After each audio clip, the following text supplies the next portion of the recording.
স্যারের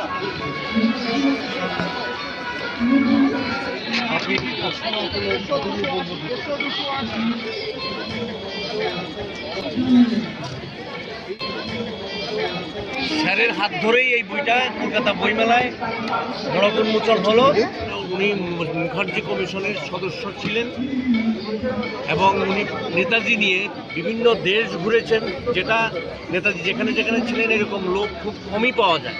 সাধারণ মানুষ সবাই এখনো আগ্রহ নিয়ে অপেক্ষা করছেন এগুলো জানার জন্য যে নেতাজি সম্বন্ধে আমরা কি সত্যি কথাটা জানতে পারবো। আমরা সবাই চাই নেতাজি ফিরে আসুন, কারণ মনের আকাঙ্ক্ষা এটা উনি আমাদের বিপ্লবের বন্যিশিকা, ভারত আত্মার মুক্ত প্রতীক। আমি শুধু বিশ্বাস করি না, আমি নিশ্চিত তিনি ফিরে আসবেন।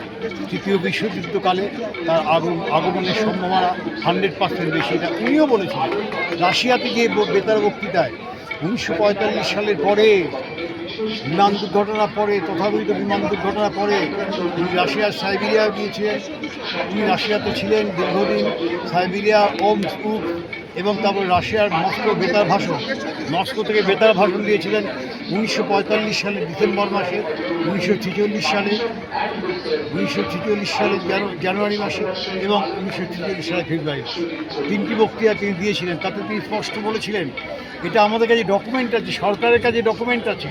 এই ডকুমেন্ট আমি আমার চক্র বইনেতেই দিয়েছি, কারণ এই ডকুমেন্ট আমরা পেয়েছি। সেখানে এই ডকুমেন্ট উনি বলেছেন রাশিয়ান বেতার কেন্দ্র থেকে, এবং এটা ভাবা যায় তার পক্ষে এটা যাওয়া সম্ভব।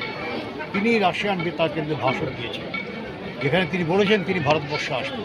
এখন কত চামচে, কত আটশেরা তারা সব বলতে আরম্ভ করেছেন তারা নেতাজি ব্যাপারে কতটুকুই জানে, কিচ্ছু জানে না। তাদের কোনো জ্ঞান নেই। তারা পাঁচহাটা বুদ্ধিজীবী, পয়সা পায় গভর্নমেন্টের থেকে, পয়সা পায় নেতাজি বিরোধী চক্রান্তের সঙ্গে যারা যুক্ত। ওই গান্ধী, নেহেরু থেকে আরম্ভ করে বল্লভভাই প্যাটেল থেকে আরম্ভ যে চক্রটা ছিল, সেই চক্র যারা এখনও বেঁচে নেই, তাদের উত্তরপুরুষরা আছেন এই চক্রান্তটা চালিয়ে যাচ্ছে। সুতরাং নেতাজির বিরুদ্ধে চক্রান্ত চলবে। এর মধ্যে অনেকের বই আছে, তার মধ্যে আমার বইও আছে চক্রবীর নেতাজি। আমি অবশ্যই গর্বিত যে আমার বই থেকে আজ অনেকেই না উনিও নিয়েছেন। পাশে দাঁড়িয়ে আছেন আমার সহধর্মী, তিনি একজন নেতাজি প্রেমী। আমার বই চক্রবীর নেতাজি কভার ডিজাইনটা উনিই করেছেন। নেতাজি নিয়ে বক্তৃতাও দেন এখন। নেতাজির ইউটিউব চ্যানেলও আছে, আমার যেমন আছে চক্রান্তে যারা নেতাজি ইউটিউব, তেমনি ওনারও আছে নেতাজির উপর অনেক বড় এই চ্যানেলটা ওনার চাই। আমার মেয়ে এই সাগরিকা ভট্টাচার্য অসম্ভব প্রতিভাবান একজন ছাত্রী, ল পাশ করে গেছেন, অনেক হাইকোর্টে প্র্যাকটিস করেন। আবার অসাধারণ, নিজের মেয়ে বলে বলছি না, অসাধারণ ভালো গান গায়। গাথানি কোম্পানি ভারতবর্ষের একটা অন্যতম সিডি সংস্থা, যারা সিডি তৈরি করে।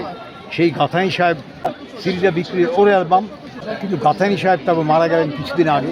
মারা যাওয়ার পর কোম্পানিটা উঠে যায় এই কারণে, উনি খুব সৎ লোক ছিলেন। উনি ওই কপিরাইট ওই পাইরেট করতে দেবেন না উনি, সেই জন্য আর এখন সিডিটা পাওয়া যায় না। কিন্তু এই সিডি আপনারা যদি চান, একটা দুটো হয়তো আমাদের কাছে আছে, বা ইউটিউবে দেখে নেবেন, খুব ভালো লাগবে।